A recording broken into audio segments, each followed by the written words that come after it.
Namaskar, sir. Thank you. I'm Ashish. I'm a humanities student in IIT Madras. Okay. Okay, and I think first of all, I'm very thankful to you to bringing a very different perspective, and it was a quite, a breathing session, I would say. So definitely, I mean, before I come to my question, two quick comments. Number one, this thing you talked about the power politics. That is definitely, I mean, I could completely relate to that in power politics and knowledge creation.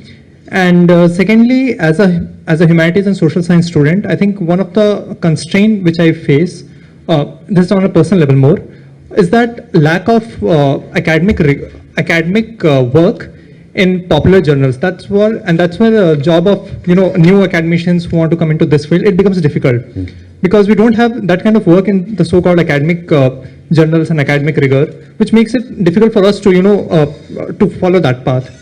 So yes. So what you're saying is absolutely true, if I understand you correctly, that while the West has all these biases, they have more rigor. yes. They have produced, you have to give it to them, they have produced more rigorous, very hard-working, whereas our people will either be lazy, they'll say, why do I have to prove it? I already know it. I know the guy is a bad guy, so I don't have to show it. That doesn't work. You have to prove your case. You cannot. I went to a talk in Bangalore, and one gentleman from a well-respected Sanskrit tradition background. Now stay here, I'll take your second question also, you have two. So a scholar with a very solid background says, we don't need to do all this Purva Paksha because we already know that they are Rakshasas. So I said, but you do not refute, you couldn't prove Newton's physics wrong or Einstein's physics wrong if you found out that he was an immoral person. I mean, that's not no intellectual, no analytical person would buy that argument. You couldn't say that such and such chess player lost because we proved he's a bad character. You couldn't say that this cricketer sixer is no good, but because last night we found he was doing something wrong. That is not the way you, in a competitive arena, you have to look at the domain of knowledge and win your argument in that domain logically. Our people, I must say, have the habit of being over-emotional and too bombastic and not enough rigor. So we have to introduce. Now the interesting thing is, if you look at the Indian old tradition, the standard of rigor is so immense, the logic is so immense at that time. It's not like something new we have to acquire. And you look at the brains here, we do have the rigor in the fields that we use it. So somehow, today's teachers are not applying the rigor and teaching the rigor in today's problem solving. So you have to take the rigor and apply it to solve today's problems, not memorize how the solutions were in the past. And you can't do it with emotions, you have to do it with intellectual rigor. So I agree with you, we don't have those kind of journals. Part of Swadeshi Indology is to create that ecosystem. Absolutely. And yeah, second, sir, it was again not a question, but I think which you addressed this.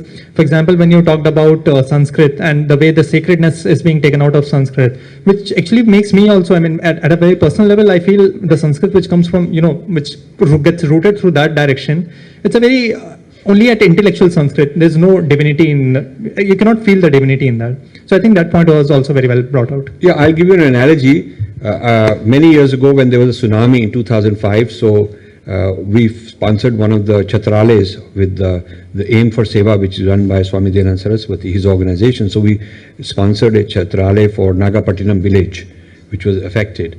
So I went there with a camera crew and did a documentary, went to Swamiji's Annaikatti, we went to Manjukiti, all his villages, and and the boats he was building.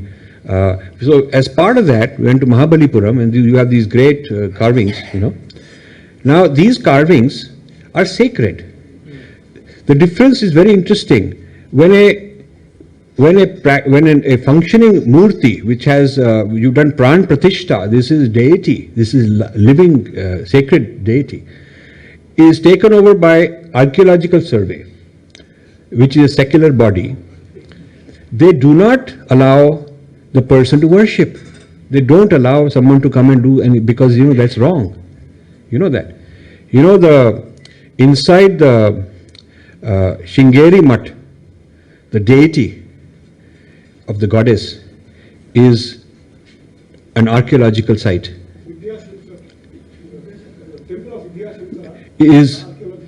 And therefore you're not allowed to do puja there, right? They did not allow. But on the side, they made a little thing, you can do puja there and you can pretend you're doing it here. But you're not allowed to do that because that is under the control of the archaeological site. So there was this poor, humble old man in Mahabalipuram. In the middle of the night, we were there with the camera crew. We saw this guy with some candles and he was doing his puja. So I said, please interpret what he's saying.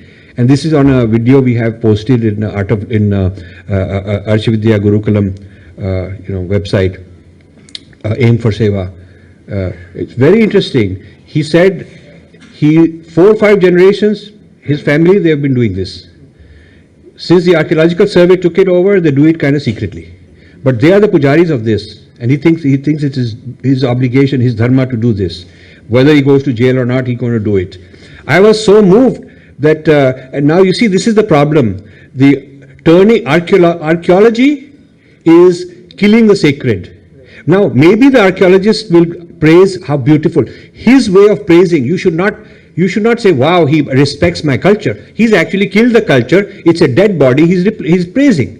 It's like somebody says, you're dead, but we make a thing out of you and put it there and we'll praise it.